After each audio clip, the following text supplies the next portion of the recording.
Vous avez Ah, entendu ça, Chris se rase la absolument. barbe. Si le MacBook 14 et ce MacBook 16, pardon, de base est aussi performant que le MacBook 14, si c'est la même chose, je rase ma barbe. Je vous le dis comme ça en direct, ok?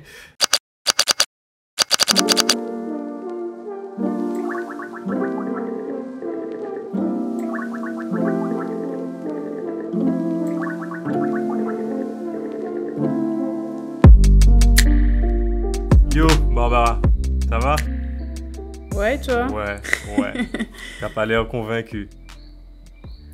Bah ouais, ça va, tranquille. Je suis là en train de voir toutes les infos d'Apple, iOS 15, iPhone 13, MacBook Pro 14 et 16. Ouais. C'est des ouf, hein. Le mois prochain, on aura du lourd. Bon, faut que je vous explique deux choses.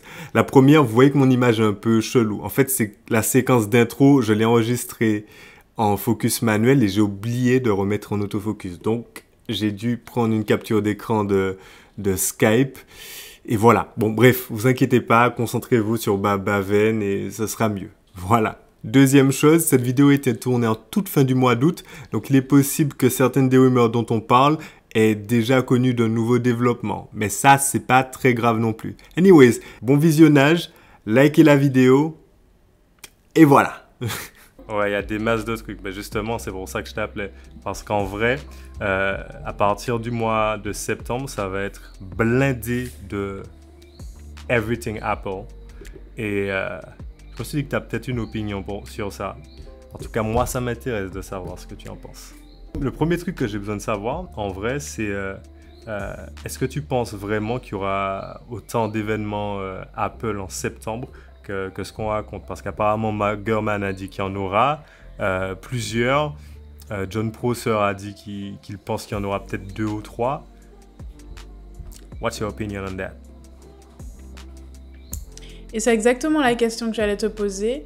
Et en fait, je dirais qu'il y en aura peut-être deux. Un où ils vont présenter l'iPhone et un autre où ils vont présenter tout le reste. Au départ, j'y croyais pas vraiment. Mais après, j'ai réfléchi, je me dis qu'ils vont quand même présenter 4 iPhones. Ce n'est pas rien, 4 iPhones. Donc, ils ont beaucoup de nouvelles fonctionnalités. Un nouvel iOS qui a quand même complètement changé par rapport aux autres. Moi, ça fait un mois, là, plus d'un mois que je le teste. Et franchement, il est top, top, top. Il a quelques bugs en version bêta. Mais je pense que la version définitive sera super bonne. iOS 15, c'est ça? Donc iOS 15, donc ouais, je pense qu'il y aura peut-être 2 événements, grand max. Je peux même peut-être dire des dates. Oi, oi, oi, oi, oi. Vas-y, mouille-toi, s'il te plaît, parce que... Mais alors le 17 et le 30 septembre. Okay. Mais je pense pas qu'il y en aura plusieurs. Qu'est-ce que t'en penses? Je pense pas qu'il y en aura plusieurs, il y en aura 2 au moins. Il y en aura 2. Enfin, je veux dire, oui. Mais je veux dire, il n'y en aura pas 3 ou 4, quoi. Ouais, on a compris.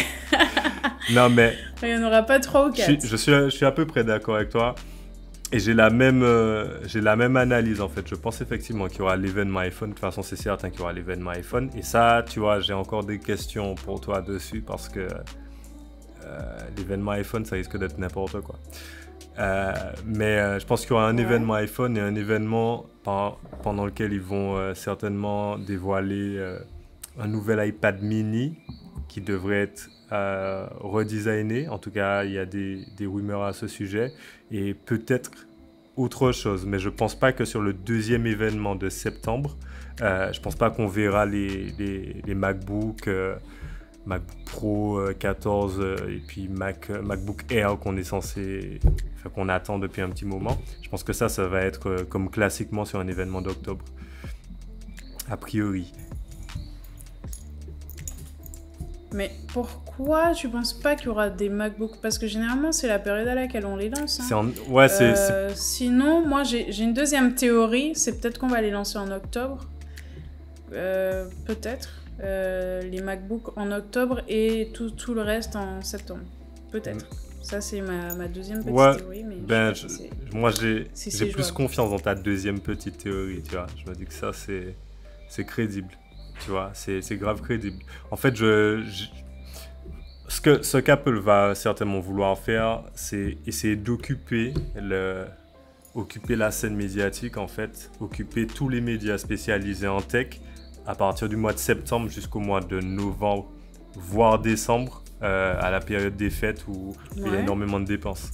Donc, je pense qu'ils vont essayer d'étaler leurs événements depuis septembre avec un truc qui sera big et certainement, du coup, l'iPhone 13 qui sera pas un redesign mais qui sera une évolution, enfin qui aura une évolution de sa puce avec peut-être le A15 et tout, donc ça c'est déjà suffisamment big.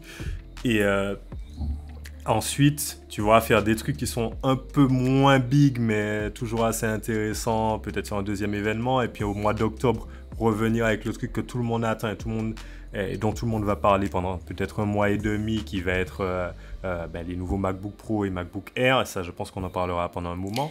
Alors, pendant que tu dis tout ça, je vais m'ouvrir une petite bière et je continue à tout. Ouais, c'est vrai, okay. C'est vrai. C'est important. Non, mais t'as grave raison. En fait, c'est un peu ça le concept. On vous en a pas parlé, mais je pense que désormais, tu vois, on va essayer de faire un truc régulier avec Barbara. D'ailleurs, Barbara, je t'ai même pas présenté. C'est Barbara Babaven sur YouTube. Oui, bon. Voilà, vous la connaissez. C'est pour ça que j'ai pas pris la peine de la présenter. Si vous la connaissez pas, you're missing out big time. Allez la suivre sur YouTube. De toute façon, je mets tout là et je vais mettre en description également. C'est Babaven. Elle parle à peu près des mêmes sujets que moi sur la tech. Elle parle aussi de business, de tout ce qui est autour de tech, entrepreneuriat, etc. Ouais, marketing, web, business. En gros, c'est tech, web, business. Voilà. And more, mais le more, je sais pas c'est quoi encore. On sait pas. En tout cas, elle fait des podcasts. Voilà, elle fait des podcasts. Et l'idée, c'est qu'on se fasse un truc chill, régulier. On se prend une bière, on parle, on discute et on parle tech. Et si ça vous intéresse, likez la vidéo, abonnez-vous et puis dites-nous ça en commentaire. Comme ça, on va en faire d'autres. Moi, je me cherche un décapsuleur et toi, dis-nous ce que tu en penses d'iOS 15 du coup entre-temps. Tiens, je t'envoie le mien. Ah, merci, c'est gentil. La magie du montage. C'est excellent. Aucun jugement sur ma façon d'ouvrir. Dis donc, on aurait cru à du champagne. Que tu ouvres du champagne. C'est du champagne. À ta santé. Tu popes ta bière. Bon, on chine. Santé. Alors, je tiens à préciser qu'on boit entre nous, mais aussi avec modération, qui se trouve quelque part là-bas. Donc, on n'oublie pas ça, hein. J'étais absolument certain qu'il y aurait une blague nulle. Alors, je ne suis pas responsable des blagues de Barbara, je vous le dis dès maintenant. Ça risque de vous déstabiliser. Hein. Non, mais ouais, l'abus d'alcool, vous savez, c'est dangereux pour la santé. Alors, revenons. Consommer avec... modération. Ce serait en dessous, quelque part, là. Ouais. Alors, revenons aux choses sérieuses. Alors, moi, j'ai testé iOS 15 depuis une semaine. Qu'est-ce que je raconte? Tu vois, déjà, l'alcool, faut que j'arrête. Alors, depuis un mois, j'ai testé iOS 15 et franchement, on a une très grosse amélioration sur tout le système. Déjà, à niveau visuel, ça va être super joli parce que ça va être un peu en 3D. J'en avais déjà parlé entre nous, on va dire, de la 3D que je vais kiffer parce que c'est super joli comment Apple a fait ça. Ça va être un peu comme sur les Mac. Est-ce que tu as déjà mis à jour ton Mac? Absolument, mais bien sûr. Ce que ça donne. Tu vois, tu as des boutons avec plein de couleurs, le truc est pas mal. Et iOS 15, ça va être exactement ça, plus ou moins. Et puis, en fait, tu as plus de possibilités avec les widgets. Donc, ça a été peaufiné. Au début, moi, j'aimais pas du tout les widgets parce que ça faisait trop Android. Donc, ça veut dire que c'est bon, on a Android maintenant sur Apple? On n'a pas Android, on a mieux que Android. On a Android version 2012, c'est ça? Version améliorée. Donc, ils ont mis du temps, mais finalement, ils nous ont sorti un truc... qui n'est pas aussi compliqué à prendre en main, à comprendre, à mettre en place, tout ça. Et en même temps, c'est joli, tu vois. C'est le défaut que pour moi, Android, c'est que c'est pas joli et que t'as du mal à comprendre. C'est tout le temps compliqué, tu sais pas par où chercher, où appuyer, nanana. Là, ton widget, il est super facile à mettre en place. Tu as des applications qui viennent déjà avec ça, enfin, le système du widget, quoi. Et ensuite, tu as des shortcodes qui te permettent de faire des automatisations sur ton portable. Donc ça, c'est pas nouveau, mais c'est beaucoup plus amélioré. D'ailleurs, je vais faire une vidéo prochainement sur ce que j'ai sur mon iPhone. Et dedans, en fait, je montre une astuce qu'a iOS 15 qui te permet de personnaliser tes écrans d'accueil. Et ça, c'est ouf. C'est ouf, c'est ouf, c'est ouf. Tu parles du... Est-ce que tu l'as déjà testé? Non, pas du tout, justement. Je t'écoute religieusement parce que je suis un peu... je suis un peu en attente de tester iOS 15. Mais franchement, je t'écoute religieusement et je vais checker ta vidéo. Et d'ailleurs, il faut que tout le monde check ta vidéo parce que j'ai vraiment hâte de voir ça. Moi, j'ai suivi depuis super longtemps quand on parlait de la bêta d'iOS 15 et tout. Et j'ai pas vu en quoi ça va améliorer l'expérience significativement. Parce que les widgets, alors j'ai jamais été un très grand fan, mis à part quelques widgets de base en fait que j'ai toujours connus sur Android, qui sont les widgets, tu vois, widgets météo, des widgets formes, voilà, des trucs comme ça. Par exemple, je sais que toi tu as une utilisation particulière parce que tu utilises Notion et je crois que tu as des widgets Notion qui sont intégrés sur le nouveau iOS 15. Mais maintenant, en fait, justement, tu as même des widgets WhatsApp, parce que WhatsApp a fait une mise à jour aussi. Ah, d'accord. Donc, tu as des widgets WhatsApp. Tu as Siri qui est beaucoup plus performant, donc c'est beaucoup plus productif. Avant, tu vois, tu pouvais dire à Siri d'envoyer un message. Tu pouvais pas dire à Siri envoie un message à un tel sur WhatsApp. Maintenant, c'est possible de le faire. Et en fait, tu as beaucoup plus d'améliorations. Tu vas voir, tu vas kiffer cet iOS 15. Pour moi, c'est le préféré de tous les OS. C'est mon préféré. Finalement, au départ, j'étais pas trop pour. Je me suis dit, ouais, un widget, ouais, ils ont innové dans quoi?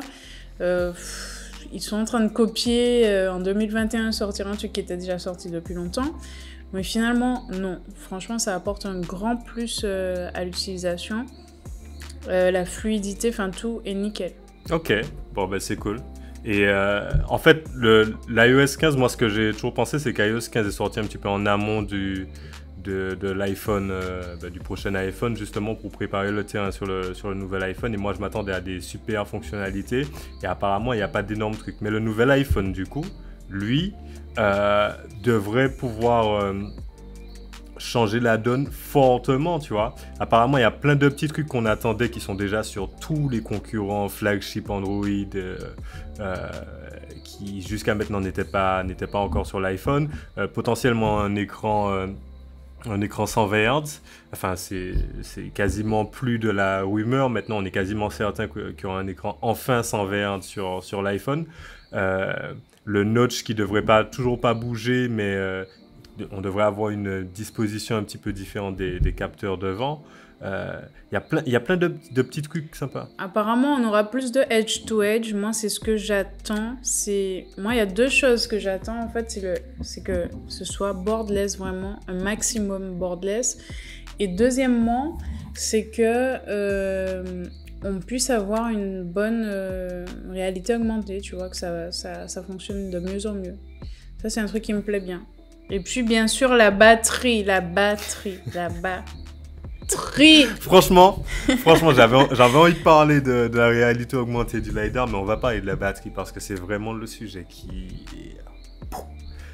Alors, il y a un vrai problème de batterie sur l'iPhone et franchement, je sais que beaucoup de personnes qui me regardent utilisent des iPhones et me diront « Mais de quoi tu parles? C'est totalement faux, c'est totalement faux. » Ça dépend de l'utilisation que vous Ouais, avez de votre iPhone. Mais quand ton iPhone c'est est ça, connecté à ta c'est Dropbox ça. et à un certain nombre de choses qui puisent un petit peu dans les ressources et puis que tu n'es pas forcément à un endroit où le réseau est excellent, l'iPhone puise dans ses ressources énormément. Et j'ai régulièrement à disposition un iPhone 12 mini. L'iPhone 12 mini, c'est celui qui est le plus en galère en matière de batterie. C'est normal, hein, il est plus petit, donc il embarque une batterie qui est beaucoup moins puissante. Mais alors, la réalité du truc, c'est que ça tient la journée. Mais ça tient la journée limite. Tu vois, t'arrives en fin de journée, tu te dis, faut rentrer à la Mais maison. Tu vois? en vrai, ça dépend de ton utilisation. Moi, des fois, mon iPhone, à midi, il a plus de batterie, hein. J'ai un iPhone 11. À midi, des fois, il a plus de batterie. Pourquoi? Parce que je réponds à des mails, je vais sur WhatsApp, je vais sur Instagram, je vais sur les logiciels de productivité, je fais de la facturation parce que je suis sur la route ou que je suis avec un rendez-vous client en même temps que je suis en rendez-vous avec un client, je réponds à un autre client, nanana. Donc, des fois, à 13h, moi, je mets en charge mon iPhone parce que j'ai plus de batterie. Après, c'est vrai que quand je l'avais acheté, au tout début, là, il doit avoir peut-être 2 ans, je pense. La première année, c'est sûr que ça, incomparable. Ça tenait toute la journée, même si j'utilisais ça, même si j'ouvrais 50 WhatsApp, je faisais des appels en visio, le truc tenait jusqu'à 18h pile, il se déchargeait. Là, c'est plus le cas. Et c'est parce que... Est-ce qu'il n'y a pas une obsolescence programmée derrière? Je sais pas. Mais on va pas remettre ça sur la table. Mais en tout cas, c'est probable. Hein. Je pense. C'est vrai. Je pense que... Franchement, Bon, alors ça fait un petit moment qu'Apple martèle qu'il n'y a pas d'obsolescence programmée, hein, qu'ils continuent de supporter. Et d'ailleurs, qu'ils se vantent de pouvoir continuer de supporter leur téléphone pendant super longtemps. Pas mal de générations. Donc, ils font en théorie attention à ce que... On saura jamais, mais c'est vrai que le iPhone 11, il y a quelques téléphones, en tout cas chez Apple, qui ont eu de vrais problèmes avec la batterie, et je trouve que l'iPhone 11 en fait partie. Il est très performant, extrêmement performant. Il était équipé, si je dis pas de bêtises, de la puce A13, qui est genre... c'est un bond extraordinaire par rapport aux précédentes générations, mais cette énorme augmentation de performance, elle va avec une batterie qui se draine super vite. C'était le même problème qu'il y a eu avec le 6S, le même problème qu'il y a eu sur plein d'anciennes générations d'iPhone. En fait, on a un bond technologique qui est énorme, et puis la batterie qui ne suit pas nécessairement. Là, normalement, on devrait avoir une batterie méga performante. Et puis, l'autre point sur lequel je voulais venir... à propos de l'iPhone 13, c'est la nouvelle puce que devrait embarquer l'iPhone 13, c'est la puce A15 qui, selon des leaks qui viennent tout juste de sortir, alors selon le temps que je prendrai à monter cette vidéo, et ça se trouve les leaks sont totalement périmés, mais il y a des leaks très très récents qui pointent vers une puce qui sera significativement plus performante que la puce A14 qui équipe les iPhones actuels, mais avec potentiellement des petites limites. Donc plus performante avec le même niveau de consommation, mais qui chauffe un petit peu. Donc Apple serait encore en train de bosser dessus apparemment pour optimiser un certain nombre de choses et baisser la vitesse maximale pour vulgariser le truc, ce qu'on appelle la clock speed. Donc baisser un petit peu les performances de la... Alors, je fais une pause parce qu'en fait, Chris est parti dans un monologue. De ouf. C'est plus un podcast. C'est un podcast monologue, ok? Donc... Mais en gros, voilà, ça a baissé la performance. Mais j'avais juste besoin de dire ça. J'avais juste besoin de dire ça. Allez, vas-y, continue. Donc, voilà. Ça a baissé la performance. Voilà. Non, mais a priori, ils vont faire en sorte de baisser un peu les performances pour faire en sorte que la puce ne surchauffe pas. Et cette absence de surchauffe fait qu'a priori, il n'y aura pas de baisse de performance. Donc, il y aura une puce qui sera beaucoup plus puissante et qui ne va pas plus consommer, ce qui devrait être grave cool.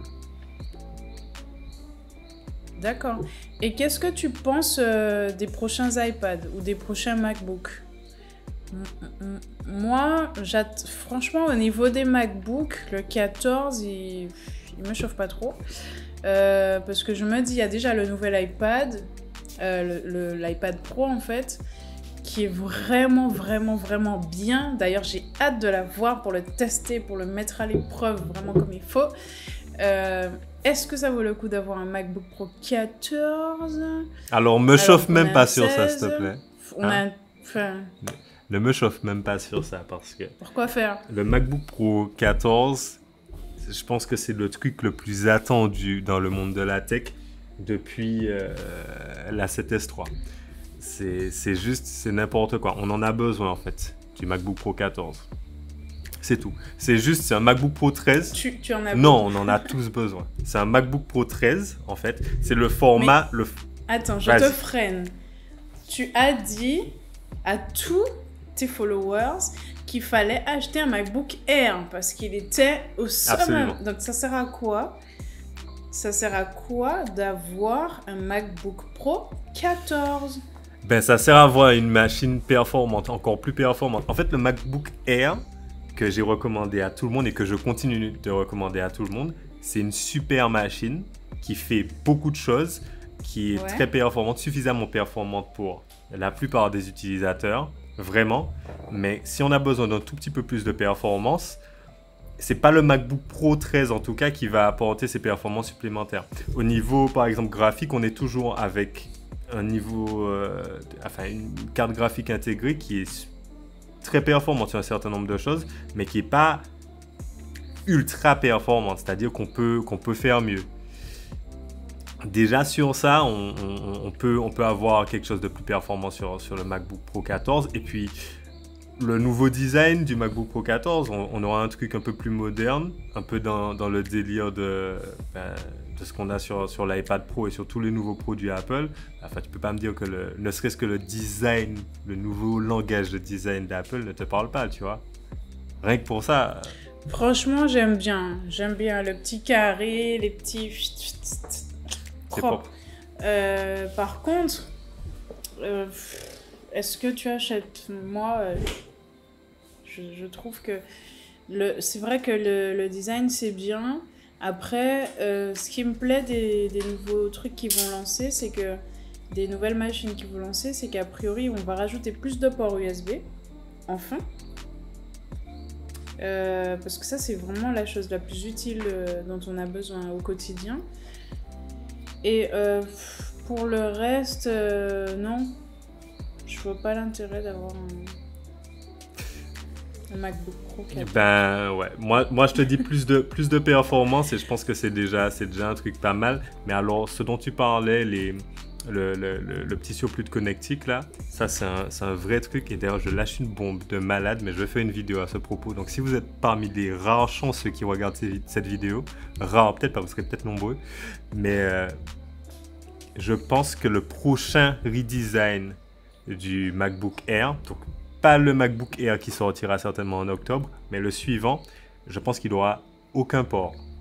Voilà, rien du tout. Pas de port USB-C du tout. Absolument. Ouais. Sérieux, mais ils disent tout et l'inverse alors, parce qu'il y a plein de leaks qui montrent plus de 4 ports USB. Sur le MacBook Pro, mais pas sur le MacBook Air. Je pense que le nouveau MacBook Pro, effectivement, il aura beaucoup. Enfin, voilà, tout ce qu'on a vu dans les récents leaks, c'est relativement. Je pense que tout ça est relativement confirmé, en tout cas relativement crédible. Je pense qu'on reviendra à l'HDMI. On est tous contents qu'il y ait un port HDMI. Peut-être un port USB-A, potentiellement. Et toujours pas mal de ports USB-C et potentiellement également le petit port carte SD, tu vois, le petit lecteur de carte SD. Mais sur un prochain MacBook Air, je pense qu'il y aura plus rien. C'est-à-dire le truc sera sleek. Alors, je suis en train de lire une rumeur là en direct de Mac Forever qui a apparemment un leak de Dylan DKT. Dylan KT, enfin je sais pas comment ça se dit.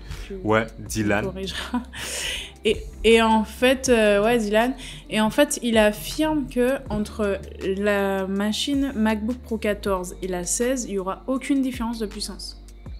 Je, Les deux machines apparemment seront faites de la même façon. je suis certain qu'il se trompe de ouf, en fait. C'est sûr, en fait. C'est certain. En fait, Apple va faire certainement ce qu'ils sont en train de faire dans leur système de rationalisation, c'est-à-dire qu'ils vont prendre la même puce, mais ils vont faire, si tu veux, une Exact. version avec plus de cœur performance, par exemple, qu'ils vont mettre sur le 16 pouces. J'en suis absolument certain, de toute façon. Je peux mettre ma barbe en jeu. Je mets ma barbe en jeu. Vous avez Ah. entendu ça, Chris se rase la Absolument. barbe. Si le MacBook 14 et ce MacBook 16 pardon, de base est aussi performant que le MacBook 14, si c'est la même chose, je rase ma barbe. Je vous le dis comme ça en direct, ok? Et non, c'est sérieux. Ok, bah le pari est pris, on verra d'ici un mois. Parce qu'a priori, en fait, toutes les deux auront la puce M1X. Et que là où ça va se différencier, c'est au niveau de la RAM, du GPU, du stockage et de tout le reste. Donc, on va On voir. verra bien. Et tu sais quoi? Si j'ai tort, c'est toi qui vas me raser la barbe. Comme ça, on filme ça. Ok? Il n'y a pas de souci. Ah bah on fait ça. Je suis très confiant. Je vais prendre mon pied. Non, moi, je suis extrêmement confiant. Je sais qu'Apple va vouloir différencier les produits, même si la rumeur peut avoir un certain sens quand on se rend compte qu'il y avait une différence plutôt avant entre le MacBook Air et le MacBook Pro 13 pouces et que maintenant on est arrivé au même processeur. Mais je pense que il y aura un truc. J'ai confiance en Apple et je sais. Non, mais ils disent qu'ils vont différencier en fait plutôt dans D'autres composants. Dans le GPU, le Mais le- stockage. Ouais, Mais d'autres le problème, composants. c'est que je Et pense... moi, je suis plutôt d'accord en fait parce que la puce en fait, elle est quand même assez performante et polyvalente. Tu vois, c'est la même chose qu'on a mis sur le iPad. Le truc, il tient la route quoi. Ouais, Donc pourquoi le changer? mais je pense qu'ils le changeront. Enfin, je pense qu'ils feront en sorte, en tout cas sur la nouvelle puce, d'avoir quelque chose qui sera significativement plus performant en fait sur le MacBook Pro 16, histoire d'avoir quelque chose qui te pousse à l'acheter. Parce que en vrai, le MacBook Pro 14, quand on a 14 pouces d'écran, on est très proche des 15 pouces d'écran qu'on avait sur Ouais. l'ancien grand MacBook Pro en fait. Donc les personnes qui étaient intéressées Exact. par un écran conséquent, de 14 à 15 pouces, on n'est plus très loin. Donc c'est un public qui risque de ne plus se diriger vers le MacBook Pro 16. Et si la seule différence c'est un peu de GPU, ça devient une machine qui est vraiment user-spécifique. Alors que le MacBook Pro 16 n'a jamais été extrêmement user-spécifique. C'est plutôt des gens qui veulent un peu plus de performance, mais sans que ce soit vraiment dédié à tel ou tel type d'utilisateur. Moi, il y a un truc qui m'a fait aussi changer du 13 au 16, plutôt du 15 au 13, puis du 13 au 16. C'est que j'avais en 2010 un MacBook Pro 15. Et en fait, ce MacBook Pro-là, comme je faisais beaucoup de rendez-vous, je travaillais avec, tout ça, j'étais tout le temps en mouvement. C'était hyper lourd. C'était super lourd. Donc ça m'embêtait en fait de devoir l'emmener partout, tout le temps. Nanana. Donc je suis passée à un MacBook Pro 13 pouces. Mais quand je suis passée au MacBook Pro 13 pouces, finalement j'ai perdu en performance. Le truc, avec la quantité de logiciels que j'ouvrais, la quantité de fenêtres sur Google que j'ouvrais et tout le reste, le truc ne tenait pas du tout la route. Google Chrome. Alors du coup, je suis repassée au MacBook Pro 16 et là, je sens une différence, une vraie différence. Donc ouais, faut voir. On va voir la nouvelle stratégie de Cupertino. Ouais, mais je pense... D'ailleurs, tu sais que la semaine dernière, ça faisait 20 ans que Tim Cook avait repris les rênes de Apple. 20 ans? Ouais, c'est pas ça? Ça a 10 ans, je pense. Hein. 10 ans seulement? Ouais, je pense que c'est 10 ans. Ouais, j'ai vraiment l'impression que c'est 10 ans. Laisse voir. Mais c'est cool Laisse-moi déjà, c'est voir. déjà grave. Moi- Ah ouais, t'as raison, ça fait 10 ans. Mais moi, j'ai l'impression que ça fait plus de 10 ans. Non, parce que Je crois que ça faisait j'ai en- au moins 20 ans. j'ai encore une sorte de vague souvenir d'une keynote par le regretté Steve Jobs, tu vois. Et si je m'en rappelle aussi bien, il y a 20 ans, j'étais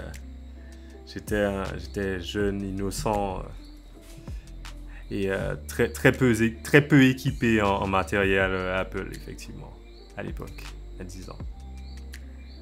Donc voilà. Ouais, c'est vrai qu'il a donné donné une vraie tournure en fait à Apple depuis qu'il a repris Apple. C'est vraiment devenu une société innovante ou pas, qui s'est ouverte plus aux choses qui existaient déjà, on va dire. Ouais, genre Android. Anyways, je viens de me rendre compte que pendant tout cet enregistrement, j'étais flou. Donc désolé. Voilà, c'est pour ça que vous avez eu la vidéo Skype comme... Voilà, bon, désolé. Anyways, on a parlé de plein de trucs. Ça fait trop longtemps que vous nous regardez, donc coupez YouTube, allez dormir parce que vous faites n'importe quoi. Likez la vidéo, abonnez-vous. Dites-nous si ça vous intéresse qu'on continue de faire des podcasts comme ça. Ouais, c'est ça. Dites-nous si ça vous intéresse. Et puis on va faire des podcasts sympas, sur des thèmes sympas, sur des thèmes sympas. Voilà. Où il y aura toujours des choses sympas. Voilà, des choses sympas. Et puis au pire, si ce qu'on vous raconte ne vous intéresse pas, au moins c'est marrant de nous voir nous bourrer la gueule sur Internet. Je pense que ça peut être intéressant. C'est ça. C'est toujours dangereux l'abus d'alcool, donc faites toujours attention. Hein. Consommez toujours. Ouais, arrête d'inciter les gens à boire, Chris, s'il te plaît. Ah, je suis désolé. Sois sérieux. Non, mais je me dis s'ils consomment de l'alcool en regardant notre podcast, il y a des chances qu'ils ne se rendent pas compte des conneries qu'on raconte. Il y a des chances. Et puis il y a des chances qu'ils regardent jusqu'au bout. S'ils sont arrivés jusque-là, c'est que tout va bien. Si vous êtes arrivés jusque-là, de toute façon, lâchez dans les commentaires... Lâchez quoi, Babaven. Je te laisse l'honneur. Lâchez des likes. Dans les commentaires, lâchez des likes. Non, dans les commentaires, t'as dit... Lâchez, bah oui, vous savez aussi, quoi, lâchez dans les commentaires. Hashtag like, voilà. Je m'en fous. On fait n'importe quoi sur cette chaîne, ok? Non, franchement, lâchez dans les commentaires ce que vous voulez. Ici, on est en mode freestyle. Exact. On est dans un podcast. Un podcast. On est dans un podcast. Voilà comment on va appeler ce podcast. Voilà comment on va appeler ce podcast. Le podcast. Le podcast, ok? Voilà, le podcast. Et du coup, c'est un truc cool, il n'y a pas de stress. On a fait ça, on a fait un setup en 10 minutes. Oui. Et voilà quoi, donc n'hésitez pas, franchement, à vous abonner, à liker et tout ça. On vous l'a déjà dit plein de fois, donc voilà, n'hésitez pas. Anyways. Et puis du coup, on va conclure sur tout ce qu'on a dit. Donc on attend pour septembre 2 keynotes, 4 iPhones, 2 MacBook Pro, un iPad mini, c'est ça? On aura iOS 15, on aura des watch a priori, on aura des Mac mini, enfin pas sûr que ce soit en septembre le Mac mini, mais a priori ils travaillent dessus aussi. Donc franchement, Apple va nous sortir une quantité de trucs de ouf, alors commencez à économiser ou à revendre parce que ça va vous faire mal. Non mais grave, il y aura plein de trucs effectivement à économiser de ouf. Faites comme Babaven dit et revendez tous vos trucs. Revendez tout. Non, je plaisante, revendez pas tout, mais il y aura vraiment des trucs sympas. Il y aura des trucs sympas à pécho. Donc le mois de septembre va être chaud. Techtober va être. Moi j'aurais du matos à acheter. C'est vrai. Toi tu vises quoi toi? J'aurais du matos. Une watch parce que mon fils me l'a cassé hier. Un iPhone 13. Un MacBook Pro 12, peut-être... qu'est-ce que je dis? Un iPad Pro. Un MacBook Pro 12. Dit, l'alcool. MacBook Pro 12, pourquoi pas? Ça d'ailleurs, on en reparle sur le prochain podcast, mais je pense qu'il y aura un nouveau MacBook 12 pouces qui sortira très prochainement. Mais on en parle sur le prochain podcast. Sérieux? Là, tu m'apprends quelque chose. Je vais m'en renseigner en attendant parce que ça, j'ai pas entendu. Ouais. Alors, un iPad Pro, et puis c'est tout, hein. C'est bon pour le reste. Je pense pas changer encore mon MacBook Pro 16. Je pense attendre encore 2 générations. Et après, au moins, ouais, encore 2 ans. Et ensuite, j'achète un autre MacBook Pro. C'est ça, donc tu vas casser ton Et toi, alors? PEL sur le nouvel iPhone et la nouvelle Watch et ton nouvel iPad. Ok. Ouais. J'ai deux enfants à vendre, pour ceux qui les veulent, ils sont là. Ouais. Ah ben voilà, il y a le bon coin, écoutez, guettez les enfants à vendre de Babaven, faut pas faire ça. Prix intéressant, ils sont pas chiants du tout. Allez-y. Ils sont en bon état comme neuf, très peu endommagés a priori. Donc c'est ça. Pas de souci. Bon, merci de nous avoir suivis jusqu'ici. Exactement. On raconte n'importe quoi. Merci à tous. Babaven, je te laisse conclure. Ciao. Pouh.